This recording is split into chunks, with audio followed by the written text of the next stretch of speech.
Now, when you find, you see, that there's this predicament that I've been describing to you, that there's no way of transforming yourself to become this fearless, joyous, divine being as distinct from the quaking mess. When he says no way, this is not a gloomy announcement. It is a very, very important communication. The message underlying this is you cannot transform yourself, is giving you the message that the you that you imagine to be capable of transforming yourself doesn't exist. In other words, an ego, an I, separate from my emotions, my thoughts, my feelings, my experiences, who is supposed to be in control of them, cannot control them because it isn't there.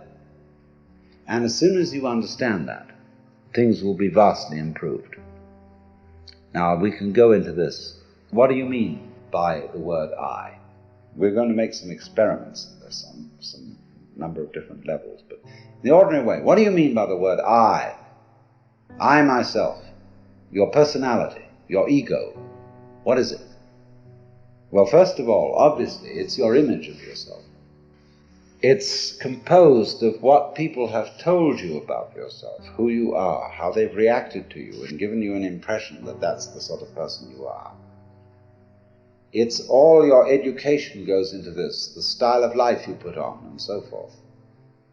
But it's an image, it's an idea, it's your thought about yourself, and I suppose yourself is in fact not this, but is, to begin with, your total physical organism, your psychological organism. And, beyond that, an organism doesn't exist as an isolated thing any more than a flower exists without a stalk, without roots, without earth. So in the same way, although we are not stalked on the ground, we are nevertheless inseparable from a huge social context of, well, to begin with, parents, siblings, people who work for us and everything. I mean, it's just impossible to cut ourselves off from a social environment, and also, furthermore, from a natural environment. We are that. There's no clear way of drawing the boundary between this organism and everything that surrounds it. And yet, the image of ourselves that we have does not include all those relationships. Our idea of personality of ourselves includes no information whatsoever about the hypothalamus, an organ of the brain, the pineal gland, really of the way we breathe, of how our blood circulates, of how we manage to form a sentence, how we manage to be conscious, how you open and close your hand. The information contained in your image of yourself contains nothing about all that. And therefore, obviously, it's an extremely inadequate image. But nonetheless, we do think that the image of self refers to something, because we have the impression, very strongly indeed, that I exist. And this isn't just an idea. We think, my God, it's a feeling. It's really substantially there in the middle of us. And what is it? What do you actually sense? Like, you know, when you're sitting on the floor and you feel the floor is there and is real and hard. Okay, what are you sitting on the floor? What do you have the sensation of? It's you here when you're not hitting yourself. What is it? Well, in what part of your body do you feel yourself, the real I, existing? We can explore this very deeply, but I'm going to give you a preliminary and superficial answer. The sensation which corresponds to the image of ourselves is a chronic muscular tension, which has absolutely no useful function whatsoever. It is when you try, say, to concentrate. What do you do when you try to pay attention?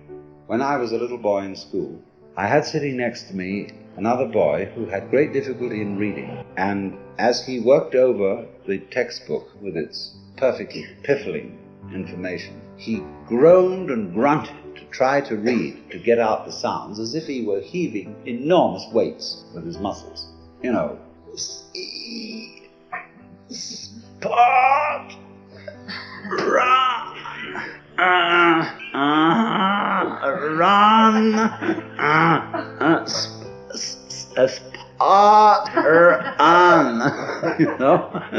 It was enormous weights he was heaving. And, you know, the teacher was vaguely impressed that he was trying. Phew! And it had absolutely, you know, all this tying yourself up into a knot has absolutely nothing to do with the way your mind works. Because, look, if you try to see hard, you know, look very intensely, and you make tight muscles around here, and maybe you clench your jaws a bit, if anything, that will make your vision more fuzzy.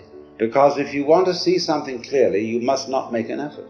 You must simply trust your eyes and your nervous system to do their thing. So you just look like that. I was writing the other night, and I completely forgot somebody's name. But I knew that eventually my memory would produce it. And I just sat for a while and said to my memory, you know very well who this person is. Please give me the answer. And so, boing, there it was. Because that's the way nerves work. They don't work by forcing.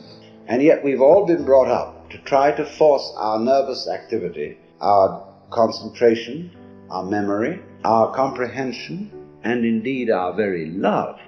We've tried to force it with muscles. Men will understand me if I say, you cannot force by muscular effort yourself to have an erection. Women will understand me if I say, you cannot force yourself with muscles to have an orgasm. It has to happen. And you must trust it to happen. And there is absolutely nothing you can do about it by using your muscles. Nothing, nothing, nothing.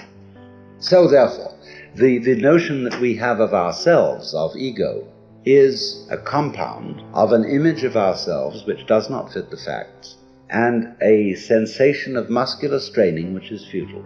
So that what you conceive to be yourself is the marriage of an illusion and a futility. So, well, what are we, if that isn't the case? Well, obviously, if you want to take a scientific point of view, by that mythology, then your organism, about which we know very little. And the organism, as we've seen, is inseparable from its environment. And so you are the organism environment. In other words, you are no less than the universe. Each one of you is the universe expressed in the place which you feel is here and now. You're an aperture through which the universe is looking at itself, exploring itself. And we're going to go into that much more deeply. So when you feel that you are a lonely, put upon, isolated, little stranger confronting all this, see, you have an illusory feeling, because the truth is the reverse. You are the whole works that there is, that always was and always has been, always will be. Only, just as my whole body has a little nerve end here, which is exploring and which contributes to the sense of touch, you are just such a little nerve end for everything that's going on. Just as the eyes serve the whole body and help it to find its way around, so you are, as it were, serving the whole universe. You're a cell in it, and it's exploring itself. So that you are a function of all that. And therefore, if this is so, these facts do not fit the way we feel, because we feel it the other way around. I am a little lonely thing exploring all this universe and trying to make something out of it, get something out of it, do something with it. And I know I'm going to fail because I know I'm going to die one day. So we're all fundamentally depressed and think up all these fantasies about what's going to happen to us when we're dead and all that kind of thing. What's going to happen to you when you're dead? What do you mean you? If you are basically the universe, that question is irrelevant. You never were born and you never will die. Because what there is you. And that should be absolutely obvious. But it is not obvious at all. That should be the simplest thing in the world. That you, the I, is what has always been going on and always will go on forever and ever. But we have been bamboozled by religionists, by politicians, by fathers and mothers, by all sorts of people to tell us you're not it. So do you see now why, if I put it to you in this very negative way, you can't do anything to change yourselves, to become better, to become happier, to become more serene, to become mystics or anything. If I say you can't do a damn thing, can you understand this negative statement in a positive way? What I'm really saying is that you don't need to. Because if you see yourselves in the correct way, you are all as much extraordinary phenomena of nature as, say, trees, clouds, the patterns in running water, the shape of fire, the arrangement of the stars, the form of a galaxy. You are all just like that. There's nothing wrong with you at all. Except that I have to add this little flip. You do think there's something wrong with you. See? And there's no question, you do. We all object to ourselves in various ways. And I'm going to add, there's nothing wrong with that either, because that's part of the flow. That's part of what is going on. That's part of what we do. So I don't, you see, what I'm actually going to do is I'm going to deliver you from a sense of guilt, because I'm going to teach you that you needn't feel guilty because you feel guilty. Of course you feel guilty. It's like someone put a match on you and you feel hot. So they taught you as a child to feel guilty, and you feel guilty. They say, well, if somebody comes along and says, well, you shouldn't. That's not the point. I'm going to say, not that you shouldn't, but that you do, and don't worry about it. And if you want to say further, but I can't help worrying about it, I'm going to say to you, okay, worry about it. This is the principle called in Japanese judo, meaning the gentle way. Go along with it, go along with it, go along with it. So therefore, this is the beginning of meditation. You don't know what you're supposed to do. What can you do? Well, if you don't know what you're supposed to do, you watch. You simply watch what's going on.